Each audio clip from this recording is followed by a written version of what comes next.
देखिए, ऐसा कहा जाता है कि अगर आपको एक बॉडी के ट्रांसलेशनल मोशन को स्टडी करना है तो फिर उस बॉडी के टोटल मास को आप इस बॉडी के खास पॉइंट, जिसे कि इसका सेंटर ऑफ मास कहा जाता है, उस सेंटर ऑफ मास में कंसंट्रेटेड मान सकते हैं और वहां पर इसके पूरे मास को कंसंट्रेटेड मानकर आप वहां पर laws of motion and then kinematics के इक्वेशन लगाकर इसके ट्रांसलेशनल मोशन को समझ सकते हैं। इस बात में कोई गलती नहीं है, बिल्कुल सही बात है।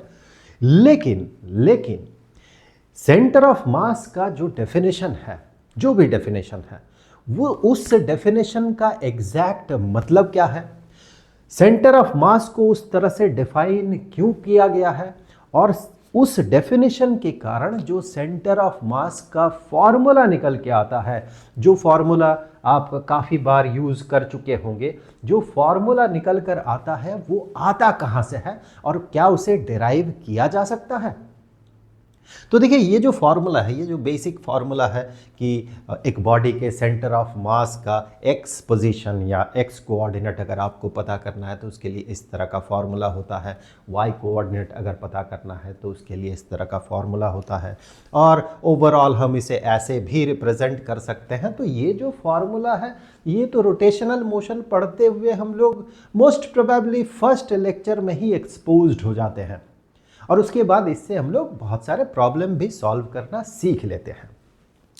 लेकिन प्रॉब्लम सॉल्विंग टेक्निक के साथ साथ वो जो फॉर्मूला है वो आया कहाँ से है, अगर उस सोर्स को आप कंप्लीटली जान जाते हैं तो फिर आगे चल के जब सिनेरियो कॉम्प्लिकेटेड होता है, जैसे कि इसके आगे कभी हम लोग मोमेंट ऑफ इनर्शिया पढ़ेंगे, बॉडी में ट्रांसलेशनल मोशन के साथ साथ रोटेशनल मोशन भी होगा, तो वैसे सिनेरियो में आपका प्रॉब्लम सॉल्विंग टेक्निक ज़्यादा धारदार होगा जब आप इसके सोर्स को समझ जाएंगे। तो चलिए, आज हम लोग इन्हीं चीज़ों पे बात करेंगे कि सेंटर ऑफ मास जो है, जिसे कि ऐसे कुछ डिफाइन किया जाता है, तो उसका असली मतलब क्या है, फिर उससे ये फॉर्मूला आता कहाँ से है, इस फॉर्मूला का असली मतलब क्या है।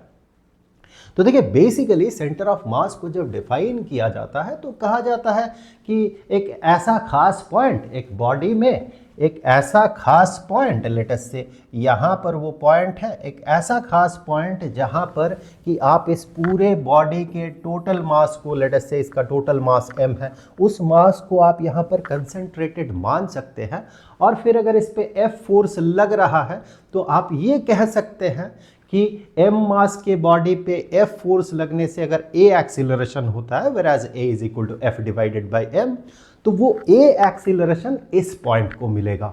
घुमा फिरा के आप ये भी कह सकते हैं। यानी कहने का मतलब ये है कि आप मान सकते हैं कि पूरा का पूरा मास यहाँ पर कंसंट्रेटेड है और इस पे लगे हुए फोर्स के कारण उसी के अकॉर्डिंग इस पे एक्सीलरेशन हो रहा है एंड हेंस उसका मोशन उसी से गाइडेड होगा। It stands for linear acceleration, translational motion. ठीक है, जब आप इस लॉजिक से आगे बढ़ते हैं और फिजिक्स का मैथमेटिक्स, फिजिक्स का गणित लगाते हैं तो आप यहाँ पर पहुँच जाते हैं, इस जगह पर पहुँच जाते हैं। और ये जो है, ये जो बेसिक फॉर्मूला है, ये फॉर्मूला हमें ये बताता है कि ये जो सेंटर ऑफ मास है इस किसी भी बॉडी का, इसका जो सेंटर ऑफ मास है वो एग्जैक्टली किस जगह पे होगा। इस तरह के फॉर्मूला से आप उसके x और y कोऑर्डिनेट को पता कर सकते हैं उस पॉइंट का, और इस फॉर्मूला से डायरेक्टली इस पॉइंट का जो पोजीशन वेक्टर है with respect to the reference point जो आपने चूज किया है वो डायरेक्टली आप पता कर सकते हैं इससे। खैर, ये तो बेसिक बातें थी कि भाई सेंटर ऑफ मास को इस तरह से डिफाइन किया जाता है। सेंटर ऑफ मास को और भी अलग अलग तरीके से डिफाइन किया जा सकता है। इस कॉन्टेक्स्ट में, इस फॉर्मूला के डेरिवेशन के कॉन्टेक्स्ट में ये वाला जो फॉर्मूला है ये सबसे अधिक सूटेबल है। तो आगे बढ़ते हैं, देखते हैं ये फॉर्मूला आता कहां से है। इसके बेसिक डेफिनेशन से हम लोग आगे बढ़ेंगे। तो यही वाला बॉडी है, इस बॉडी पे बहुत सारा फोर्स लगेगा और इस बॉडी के मोशन को हम लोग इस रेफरेंस फ्रेम से, ये कोऑर्डिनेट एक्सिस बनाया गया है, इस रेफरेंस फ्रेम से हम लोग उसके मोशन को जांचेंगे। तो सबसे पहली बात कि यहाँ पर ये जो m मास का बड़ा सा बॉडी है जिसमें टोटल मास m है, इस बॉडी को हम लोग बहुत सारे छोटे छोटे मासेस के समष्टि के तौर पे, सिस्टम के तौर पे, कॉम्बिनेशन के तौर पे देखेंगे। जैसे कि हम इसे बहुत छोटे छोटे मासेस में स्प्लिट करके इसके मोशन को ऑब्जर्व करेंगे। फॉर एग्जाम्पल यहाँ पर एक छोटा सा मास हमने कंसीडर कर लिया, late us say that mass is m1, that mass is m1, और एक मास रेफरेंस के लिए मैं यहाँ पर चूज कर लेता हूँ, दैट इज मास m2। वैसे ही और भी बहुत सारे मासेस होंगे, m3, m4, m5, m6, m7, इस तरह से n नंबर ऑफ पार्टिकल्स में हमने इसे स्प्लिट कर लिया। कितना? n number of particles. वैसे फॉर्मूला में कैपिटल n मैंने यूज़ किया है, पर ये थोड़ा कम्बरसम होता है मेरे लिए यूज़ करना, तो मैं स्मॉल लेटर n यूज़ कर रहा हूँ। सो n नंबर ऑफ पार्टिकल्स है यहाँ पर, यानी कि पहला पार्टिकल का मास m1, दूसरे का मास m2, इस तरह से जो अंतिम मास हमें मिलेगा वो मिलेगा mn, m सब n। सो इन सारे मासेस के कॉम्बिनेशन से ये मास बना हुआ है, यानी इन सब को जोड़ने से हमें कैपिटल M मिलेगा। ठीक है, अब क्या करते हैं, इन दोनों मासेस, रेफरेंस के लिए जो दो मासेस हमने लिया है उसका पोजीशन वेक्टर देख लेते हैं। उसका पोजीशन वेक्टर लेट अस से कि यहाँ से यहाँ जोड़ दे। ओके, मैं थोड़ा सा कलर चेंज कर लूँ, यहाँ से मैं इसे जोड़ देता हूँ, और ये जो पोजीशन वेक्टर बना, इस पोजीशन वेक्टर को मैंने नाम दिया, this position vector is R1 vector. So इस रेफरेंस पॉइंट के हिसाब से m1 मास जो है वो R1 डिस्टेंस दूर है, और कंप्लीट वेक्टर नोटेशन में कहें तो इसका पोजीशन वेक्टर है R1 वेक्टर। और दूसरा जो पॉइंट हमने रेफरेंस के लिए लिया था, ये पॉइंट जो है इससे इसका जो पोजीशन वेक्टर है, late us say that position vector is R2। ऐसे और भी पॉइंट्स होंगे, m3 मास होगा, m4 मास होगा, m3 मास का position vector with respect to this origin वो हो जाएगा R3, then R4, R5 and so on up to Rn। अब इस बॉडी पे लग रहा है फोर्सेस, फोर्सेस के कारण हुए मोशन या एक्सीलरेशन को हमें स्टडी करना है, तो इस पे लगेंगे फोर्सेस। लेट अस से कि इस पे बहुत सारे फोर्सेस लग रहा है, ये F1 फोर्स, फिर F2 force and so on, और भी बहुत सारे फोर्सेस लग रहे हैं, और उसके कॉम्बिनेशन के कारण, उन फोर्सेस के कॉम्बिनेशन के कारण इस पे जो नेट फोर्स लग रहा है, उस नेट फोर्स को हम लोग कह सकते हैं कि F नेट फोर्स को F से रिप्रेजेंट कर रहे हैं, that is equal to F1 plus F2। इस तरह से मान लें कि और भी बहुत सारे फोर्सेस लग रहे हैं, और भी ढेर सारे फोर्सेस लग रहे हैं, डॉट डॉट डॉट कर दूं मैं up to F let us से कि P, चलिए P तो हम लोग बाद में यूज़ करेंगे। चलिए ये डिनोट कर रहा है कि हम लोग बहुत सारे फोर्सेस से इसे एक्सपोज्ड कर रहे हैं, तो इसी चीज़ को हम लोग summation of all the forces कह सकते हैं, summation over I and Fi का समेशन। तो जितने भी फोर्सेस हैं सबका कॉम्बिनेशन है F। यानी कि हम ये भी तो कह सकते हैं कि इस बॉडी पे नेट फोर्स जो लग रहा है, नेट फोर्स लग रहा है F, ये F लग रहा है नेट फोर्स। यानी कि ये बॉडी, इसका मोशन, सबसे पहले तो एक्सीलरेशन, इसका एक्सीलरेशन गाइडेड होना चाहिए इस फोर्स से। तो हम सिंपली यहाँ से कह सकते हैं, यहाँ सिंपली देख के ये कह सकते हैं m मास का बॉडी है, उसमें F फोर्स लग रहा है, तो हम कहेंगे that F is equal to mass of the whole body into acceleration of the body. ऐसा होना चाहिए m मास के बॉडी में अगर F फोर्स लगे तो उसमें a एक्सीलरेशन होना चाहिए। ये वैलिड कब होता है? कंप्लीटली वैलिड हम लोग ऑलरेडी यूज़ कर चुके हैं इसे लॉज ऑफ मोशन में। ये कंप्लीट वैलिडेशन इसका हमें इंट्यूटिवली समझ आता है जब हम इस मास को बहुत छोटा पॉइंट मास की तौर पे अज्यूम करते हैं। लेट अस से कि m मास यहाँ पर कंसेंट्रेटेड है, छोटे से जगह पे m मास कंसेंट्रेटेड है, और उस पे एक फोर्स लग रहा है F फोर्स। उस पे F फोर्स लगने के कारण इस बॉडी पे एक एक्सीलरेशन क्रिएट हो रहा है। और कितना एक्सीलरेशन होना चाहिए? तो एक्सीलरेशन इसमें जो होना चाहिए that should be force divided bye इसका मास, ये एक्सेलरेशन होना चाहिए। घुमा फिरा के आप ऐसे भी कह सकते हैं force is equal to mass into acceleration. So point mass के लिए तो ये कंप्लीटली वैलिड है, हम लोग ऑलरेडी काफ़ी बार इसे यूज़ कर चुके हैं, इस पर हमें कोई डाउट नहीं होता है। यहाँ पर अब F1, F2, F3 वगैरह वगैरह वगैरह सारे फोर्सेस मिलके इस पे नेट फोर्स F लग रहा है। लॉजिकली m मास का बॉडी है तो इसमें एक्सेलरेशन a होना चाहिए। अब हम लोग क्या करते हैं यहाँ पर कि जब हम लोग इससे आगे बढ़ेंगे तो हमें यहाँ पर एक ऐसा पॉइंट मिलेगा, एक खास पॉइंट मिलेगा, जिस खास पॉइंट में हमें ये ए एक्सीलरेशन दिखेगा ही दिखेगा। भले ही बाकी पॉइंट्स में भी किसी खास केस में ए एक्सीलरेशन हो, लेकिन एक ऐसा पॉइंट होगा जिसमें एफ फोर्स लगने के कारण इस एम मास के बॉडी में एग्जैक्टली ए एक्सीलरेशन होगा। तो आगे बढ़ के हम ये कह सकते हैं, उसी से आगे बढ़ के ये कह सकते हैं, तो हम मान सकते हैं कि उस पॉइंट में ये पूरा का पूरा मास कंसंट्रेटेड है, और मान के आप इक्वेशन लगा दीजिए, आपका इक्वेशन वैलिड होगा। मैं एक बार फिर से रिपीट करता हूं, हम जब यहां से आगे बढ़ेंगे तो बीच में हमें एक ऐसा पॉइंट मिलेगा जिसमें कि ये ए एक्सीलरेशन होगा। बाकियों में नहीं भी हो सकता है और हो भी सकता है। अगर ये कंप्लीटली ट्रांसलेशनल मोशन होगा तो सारे पॉइंट्स में m1, m2, m3 वगैरह वगैरह सबको बराबर एक्सेलरेशन मिलेगा, लेकिन ऐसा हमेशा होता नहीं है। ये तो बहुत लक की बात है कि बॉडी में आपने फोर्स दिया और बॉडी में बिल्कुल रोटेशन नहीं हुआ। थोड़ा भी रोटेशन हो जाएगा अगर बॉडी में, तो फिर बाकी हर एक मासेस के लिए या बाकी हर एक पॉइंट के लिए ये वैलिड नहीं होगा कि उसमें ए एक्सेलरेशन हो, नहीं होगा हमेशा।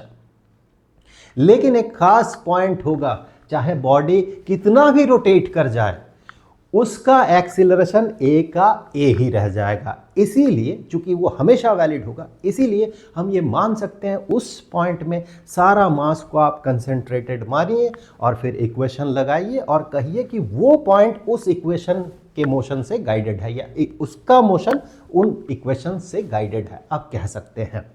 अब उसी पॉइंट को हमें खोजना है। क्या ऐसा कोई पॉइंट होगा? होगा भी तो वो पॉइंट कहां पर होगा? तो यहां पर अब हम लोग क्या करते हैं, अब यहां से हम लोग एक इंडिपेंडेंट, एक छोटे से कहीं पर भी एक आर्बिट्ररी मास को कंसीडर करते हैं। लेकिन उसे कंसीडर करने से पहले मैं आपको बता दूं कि ये जो फोर्सेस है, जो टोटल नेट फोर्स F बना, वो F फोर्स इन सारे पार्टिकल्स को मोशन तो देगा, भले ही सबको ए एक्सेलरेशन ना दे, अलग अलग एक्सेलरेशन दे, जिसके कारण बॉडी ऐसे मूव करेगा, इस तरह से रोटेट करेगा। अगर बॉडी रोटेट करेगा तो यहाँ का पार्टिकल का मोशन, यहाँ का पार्टिकल का मोशन बराबर नहीं होगा। ऐसे अगर रोटेट करे तो भले ही एक्सेलरेशन अलग अलग हो, लेकिन टोटल दिया गया फोर्स ही तो हर एक मासेस पे डिस्ट्रीब्यूटेड होगा। हम जो फोर्स दे रहे हैं वो फोर्स किसी एक पार्टिकल को मिला ऐसा तो नहीं है, सारे पार्टिकल्स को मिलता है। यानी दिया गया फोर्स सारे पार्टिकल्स में डिस्ट्रीब्यूटेड हो जाता है। अब देखते हैं एक छोटा सा पार्टिकल को कंसीडर करते हैं। लेट अस से कि एक पार्टिकल मैंने कंसीडर किया यहां पर, लेट अस से वो है mi। जैसे कि ये m1 है, m2 है, हमने आर्बिट्ररी पार्टिकल कंसीडर किया mi। अब इस mi पे बहुत सारे फोर्सेस लगेंगे। एक बॉडी में बहुत सारे पार्टिकल्स हैं, आप एटॉमिक लेवल पे जाके देखिए। एक एटम दूसरे एटम को अट्रैक्ट करके रखा है, वो तीसरा एटम भी अट्रैक्ट करके रखा है, ये सारे एटम्स एक दूसरे को किसी न किसी तरीके से अट्रैक्ट करके रखा हुआ है, तभी जाके ये एक सॉलिड बॉडी के तौर पे सिचुएटेड है। यानी एक पार्टिकल अगर आप कंसीडर करते हैं तो फिर इस पार्टिकल पे तो बहुत सारे फोर्सेस लगेंगे, अलग अलग पार्टिकल्स इसमें फोर्स लगाएगा। एक पार्टिकल इसे इधर खींचेगा, कोई इसे इधर खींचेगा, कोई इसे इधर खींचेगा, इस तरह से चारों तरफ से खिंचाव होगा। यानी इसके कॉम्बिनेशन के कारण भी एक फोर्स इंटरनल फोर्स क्रिएट होता है। एक पार्टिकल को चारों तरफ के पार्टिकल्स उसे खींचता है, ये भी फोर्स लगाता है, ये भी फोर्स लगाता है, ये भी फोर्स लगाता है। तो ये जो कॉम्बिनेशन ऑफ फोर्सेस है इसे मैं नाम देता हूं, चूंकि ith पार्टिकल पे लगा हुआ फोर्स है तो मैं इसे Fi नाम दे देता हूं। और साथ ही में चूंकि ये इंटरनल फोर्सेस या इंटरनल कारणों से ये फोर्स क्रिएट हो रहा है तो यहां पर मैं इंटरनल लिख देता हूं, और चूंकि ये वेक्टर है तो ये वेक्टर एरो। और हमने जो फोर्सेस बाहर से लगाया है F1 F2 F3 F4 सबका कॉम्बिनेशन मिलके जो F बना है, बाहर से जो फोर्स दिया गया, उस फोर्स का एक हिस्सा तो इस पार्टिकल को भी मिलेगा। तो वो जो एक्सटर्नल फोर्स इस पे लग रहा है, that external force late us say that is Fi external, और फोर्स वेक्टर है तो एरो, तो ये टोटल फोर्सेस हो गए। तो हम ये कह सकते हैं कि इन सारे फोर्सेस के कारण Mi पार्टिकल पे ये जो फोर्सेस लगा, इन फोर्सेस के लगने के कारण इसमें एक एक्सीलरेशन क्रिएट हुआ। Late us say that acceleration is Ai। तो हम यहां से कह सकते हैं कि mass into acceleration is equal to summation of all the forces. तो हम यहां से कह सकते हैं बॉडी का mass Mi into acceleration Ai is equal to सारे के सारे फोर्सेस, इन सारे इंटरनल फोर्सेस को हम जोड़ के एक साथ कह रहे हैं Fi इंटरनल, और जो एक्सटर्नल फोर्स का पार्ट इसे मिला उसे हमने कहा Fi एक्सटर्नल। तो ये हम कह सकते हैं कि Fi, अच्छा स्मॉल लेटर, मैंने स्मॉल लेटर यूज किया है, तो Fi एक्सटर्नल प्लस F सब I इंटरनल, ये टोटल फोर्स लगा इस बॉडी पे। अब ये तो ith पार्टिकल है। अगर मैं इसी को थोड़ा सा एलाबोरेटली लिखता हूं, M1 पार्टिकल है, M2 पार्टिकल है, M3 पार्टिकल है, अगर एलाबोरेटली लिखता हूं तो आपको और थोड़ा बेहतर समझ में आएगा। हम लोग चाहे तो यहां से डायरेक्टली समेशन लगा सकते हैं, लेकिन उसे फैदम करना, उसे समझना 11th-12th लेवल पे इतना, चूंकि हम यूज टू नहीं होते, इसीलिए ऐसा नहीं कि आप नहीं समझ सकते हैं, आप में काफ़ी बुद्धिमत्ता है, आप में काफ़ी समझने की काबिलियत है, लेकिन चूंकि हम लोग एक्सपोज्ड नहीं होते हैं, बार बार उसे यूज़ नहीं किया होता है हम लोगों ने, इसीलिए उसे समझने के लिए थोड़ा टाइम चाहिए होता है, थोड़ा प्रैक्टिस चाहिए होता है। इसलिए मैं थोड़ा सा उसे एक्सक्लूड करके इसे एलाबोरेटली लिखने की कोशिश कर रहा हूँ।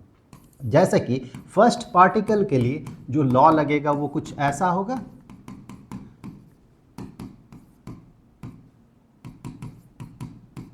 पार्टिकल 1 के लिए सेम चीज, इसी लॉजिक से मैं इसे थोड़ा सा यहां पर लाइन दे देता हूं, वरना ये मिल जाएगा। सेकंड पार्टिकल के लिए मैं ये कह सकता हूं सेम चीज विद द सेम लॉजिक, ये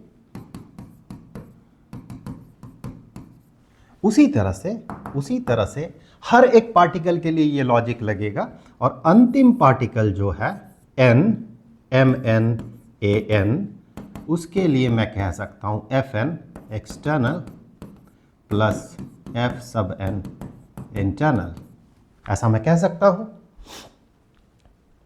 ठीक है। अभी अगर मैं इसे ऐसे जोड़ देता हूं, सबको मैंने जोड़ दिया, सबको अगर मैं यहां पर जोड़ देता हूं तो मुझे क्या मिलेगा, फिर यहां से मुझे क्या मिलेगा, इसी को अब मैं समेशन के तौर पे लिख रहा हूं। समेशन ऑफ mn, अच्छा ठीक है, summation of mi ai, i का वैल्यू 1 से लेके n तक। ठीक है, जब जरूरत पड़ेगा हम लोग इसी फॉर्म में लिखेंगे, जस्ट इसे मुझे कम लिखना पड़े इसलिए मैं इसे ऐसे लिख रहा हूं। यही चीज़ है, सबको जोड़ने से हम ऐसे इसे रिप्रेजेंट कर सकते हैं। इनिशियल वैल्यू i का 1 जब होगा तो this is m1 a1, i का वैल्यू 2 होगा तो m2 a2, सबको जोड़ना है, जोड़ते हुए जाना है। जब i का वैल्यू 3 होगा तो m3 a3 and so on. अंतिम वैल्यू इसका होगा n, अच्छा स्मॉल लेटर n है ना, सो अंतिम वैल्यू इसका होगा n।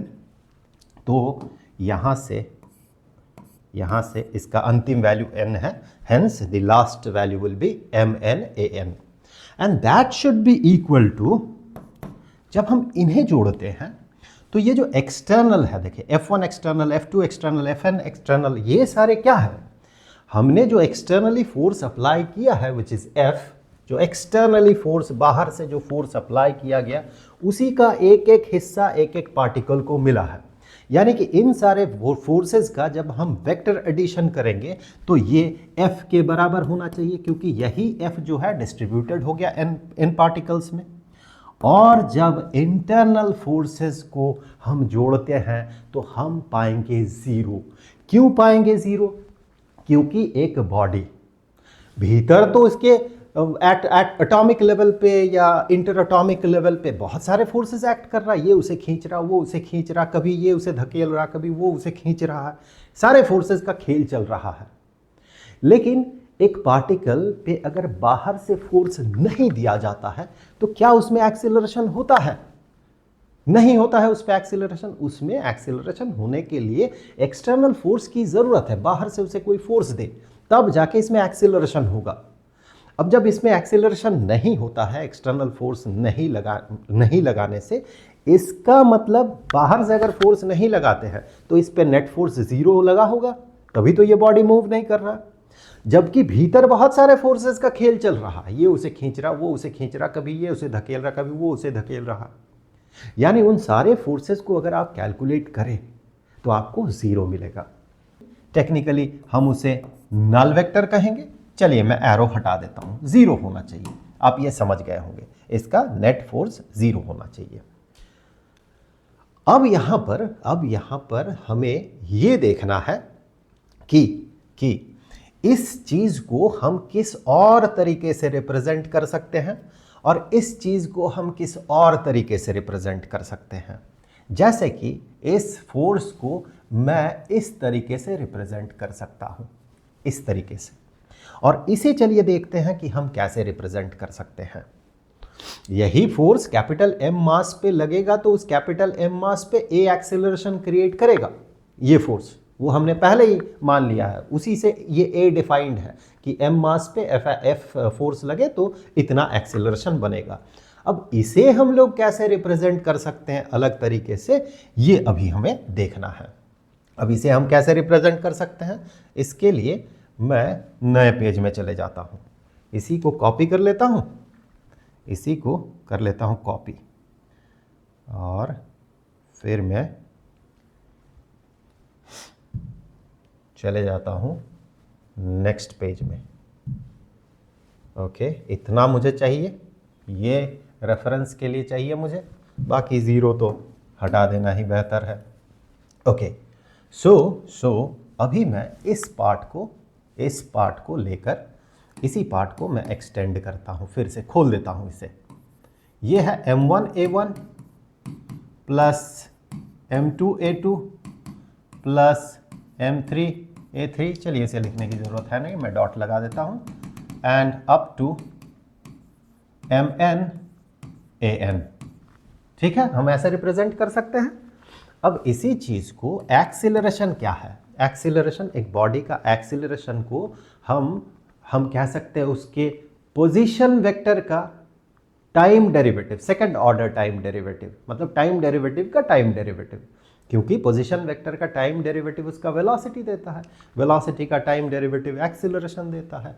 तो इसी चीज़ को मैं ऐसे भी तो लिख सकता हूँ, ये जो A1 है, A1 को मैं ऐसे लिख सकता हूँ, A1 M1 मास में एक्सीलरेशन हुआ M1 मास में एक्सीलरेशन हुआ A1, और M1 मास का पोजीशन वेक्टर R1 है, तो R1 का टाइम डेरिवेटिव इसका वेलोसिटी बताएगा, उसका टाइम डेरिवेटिव एक्सीलरेशन बताएगा, इसका M1 का एक्सीलरेशन विच इज A1।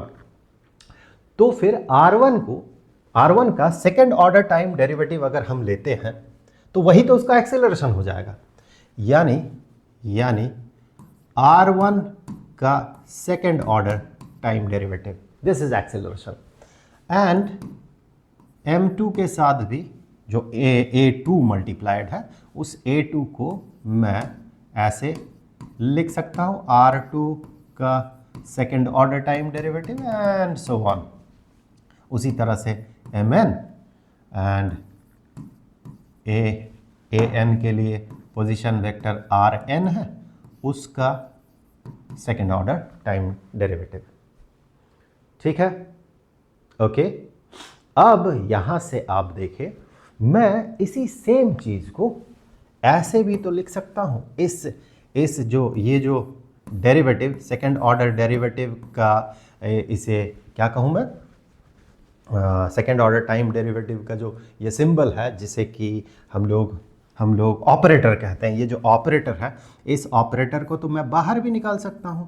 मैं इसे m1r1 plus m2r2 and up to mn rn में कह सकता हूं, क्योंकि जब इसे मैं डिफरेंशिएट करूंगा, इस ऑपरेटर से ऑपरेट करवाऊंगा इसे, तो m1 तो टाइम इंडिपेंडेंट है, ये तो बाहर निकल जाएगा। ऑपरेटेड कौन होगा? r1 ऑपरेटेड होगा।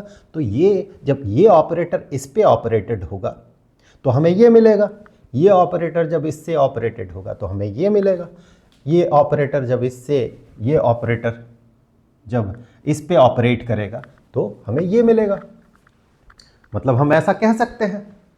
अब देखिए, ये जो फोर्स है, फोर्स को भी तो हम घुमा फिरा के ऐसे लिख सकते हैं कि फोर्स इज इक्वल टू, अगर m मास पे ये a एक्सीलरेशन क्रिएट करे तो हम ये कह सकते हैं कि मास इनटू एक्सीलरेशन, मास इनटू, अच्छा ठीक है, इसे मैं ऐसे ही रहने देता हूं, इसे मैं फिलहाल ऐसे ही रहने देता हूं। Force is equal to mass into acceleration. ये कौन सा एक्सीलरेशन है? ये वो एक्सीलरेशन है जो कि m मास, कैपिटल M मास अगर एक पॉइंट पे कंसेंट्रेटेड हो, कैपिटल M मास अगर एक पॉइंट पे कंसेंट्रेटेड हो और उस पॉइंट पे, उस मास पे, कैपिटल M मास पे अगर F फोर्स लगे तो फिर A एक्सीलरेशन बनता है। ये बेसिक डेफिनेशन है laws of motion and hence kinematics का। ऐसा ही हम मानते हैं। शुरू में जब हम न्यूमेरिकल सॉल्व करते हैं तो हम जो मासेस यूज करते हैं वो पॉइंट मासेस होता है, और ये बहुत क्लियर होता है। सो अब आप देखें, हम क्या अज्यूम करेंगे। यहां से हम अज्यूम करेंगे कि यहां पर एक ऐसा पॉइंट है, इस जगह पे एक ऐसा पॉइंट है जिस पॉइंट में A एक्सेलरेशन बन रहा है। अगर हम ऐसा पॉइंट खोज निकालते हैं, यहां पर एक ऐसा पॉइंट है जिस पॉइंट पे A एक्सेलरेशन बन रहा है, अगर हम ये पॉइंट खोज पाते हैं कि यहां अलग अलग पार्टिकल को तो अलग अलग एक्सेलरेशन मिल ही सकता है, जब रोटेशनल मोशन होगा तो अलग अलग एक्सेलरेशन मिलेगा, लेकिन अगर हम ये खोज पाते हैं कि देयर इज ए पॉइंट जिसमें कि एग्जैक्टली उतना ही एक्सेलरेशन होगा जितना कि m मास का पॉइंट मास अगर यहां पर रहता तो उसे एक्सेलरेशन मिलता। अब इस बॉडी के जो कॉम्प्लेक्स मोशन है, इस तरह से घूम घूम के अगर आगे बढ़े ये बॉडी, फिर भी उसके भीतर एक पॉइंट, अगर हम ये प्रूव कर सके, फिर भी उसके भीतर एक पॉइंट है जिसका कि एक्सीलरेशन A होगा, तो फिर वो पॉइंट वो खास पॉइंट होगा जिस खास पॉइंट के बारे में हम ये कहते हैं कि मान लियो कि वहाँ पर पूरा मास कंसेंट्रेटेड है और बाकी laws of motion and kinematics का इक्वेशन लगा दो।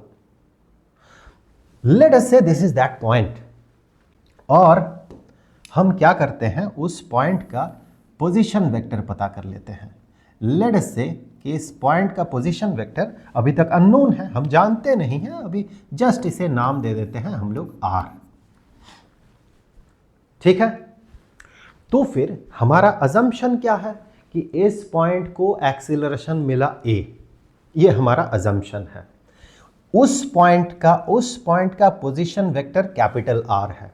ध्यान से देखिए, पॉइंट का एक्सीलरेशन A है और उस पॉइंट का पोजीशन वेक्टर R है।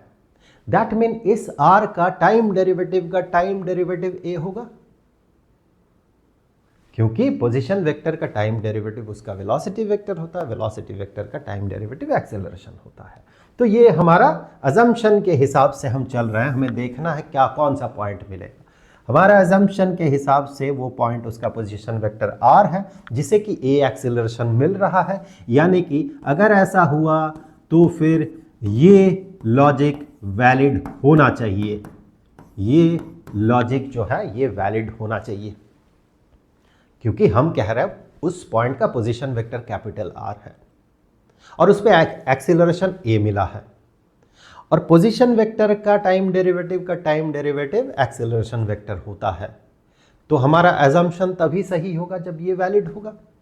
तो इसी चीज को तो हम ऐसे भी लिख सकते हैं, d square d t square ये r is equal to a।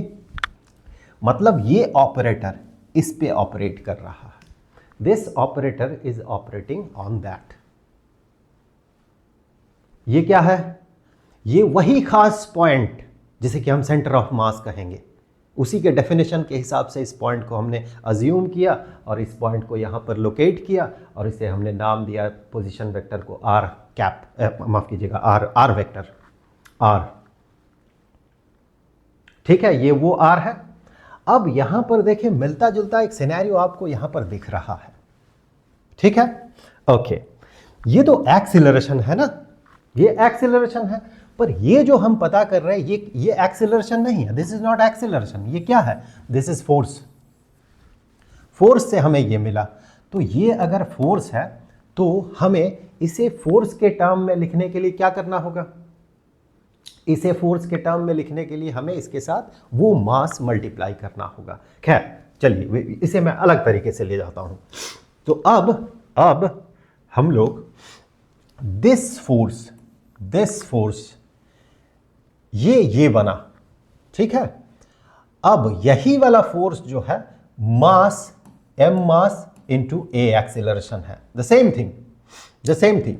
तो हम एक्सीलरेशन को इस वाले एक्सीलरेशन को, जो कि सेंटर ऑफ मास को भी मिलेगा, हम कहेंगे पूरे बॉडी को मिला, या फिर पॉइंट मास अगर होता तो वही एक्सीलरेशन मिलता। तो एक्सीलरेशन को हम फोर्स डिवाइडेड बाय मास कह सकते हैं, ठीक है। और वही एक्सीलरेशन हमें चाहिए, वहां से हम यहां पहुंचेंगे। तो यहां से चूंकि ये फोर्स है तो हम यहां से कह सकते हैं कि जिस एक्सीलरेशन की बात किया जा रहा है that acceleration is equal to force divided by that mass, यानी कि 1 divided by m into this force. So that force is equal to second order time derivative of m1 r1 plus m2 r2 and up to mn rn। अब देखिए, चूंकि ये m चूंकि time के respect में independent है, तो इसे आप भीतर भी रख सकते हैं, कोई फर्क नहीं पड़ेगा। इस चीज को आप यहां भी रख सकते हैं, क्योंकि ये तो टाइम इंडिपेंडेंट है। जब डिफरेंशिएट करेंगे आप, वो तो बाहर निकल ही जाएगा। तो इसे अब मैं भीतर घुसेड़ देता हूं। ये जब भीतर चला गया तो हमें कुछ ऐसा ढांचा मिला। अब देखिए, वही acceleration is second order time derivative of R, capital R. यानी कि अगर इसे और इसे मैं कंपेयर करता हूं तो मैं सीधे कहूंगा, दोनों को कंपेयर करते हुए मैं यहां सीधे कह सकता हूं कि r which is the position vector of that special point, जिसे कि वही एक्सीलरेशन मिलेगा, भले बाकियों को मिले ना मिले, उसे मिलेगा। तो that r is equal to m1 r1 plus m2 r2 and so on up to the last particle mn rn divided by the whole mass, total mass of the body, which can be written as m1 plus m2 plus m3 plus m4 up to mn। आप ऐसे भी represent कर सकते हैं। सो ये रहा centre of mass का position vector जो होगा, उस पोजीशन वेक्टर के लिए फॉर्मूला। यहीं से आप फिर इसी का मतलब होगा, ये पूरा वेक्टर को रिप्रेजेंट कर रहा है। आप इस पूरे वेक्टर को दो एक्सीज में स्प्लिट करके, दो परपेंडिकुलर एक्सीज में, हॉरिजॉन्टल और वर्टिकल स्प्लिट करके, आप इसके एक कंपोनेंट को x कह सकते हैं, that mean x coordinate of the point, और दूसरे कंपोनेंट को y coordinate of the point कह सकते हैं। बात बराबर है। अगर सेंटर ऑफ मास का x कंपोनेंट, यही चीज़ जो है ज़्यादा टेक्निकली लिखा जाता है इस तरह से, और इसी चीज़ को लोअर लेवल पे समझने के लिए, खासकर जब हम पहली बार एक्सपोज्ड होते हैं उस लेवल पे समझने के लिए उसे इस तरह से रिप्रेजेंट किया जाता है। बात वही है, आप कह सकते हैं इस आर वेक्टर को दो परपेंडिकुलर एक्सीज में हम स्प्लिट कर रहे हैं, एक तो x बन रहा है और दूसरा उसका y बन रहा है, मतलब कोऑर्डिनेट x कोऑर्डिनेट और दूसरा y कोऑर्डिनेट बन रहा है। सो इन दिस वे, इस तरह से आप इस चीज़ का जो मतलब है और डेरिवेशन है उससे अब आप बहुत सारी चीज़ें, अगर इसे फैदम कर पाए, आप अपने अंदर समाहित कर पाए, तो आगे की चीज़ें आपके लिए आसान होंगी। रिलेटेड प्लेलिस्ट का लिंक आपको यहाँ पर स्क्रीन पे मिल जाएगा। जल्द मिलेंगे।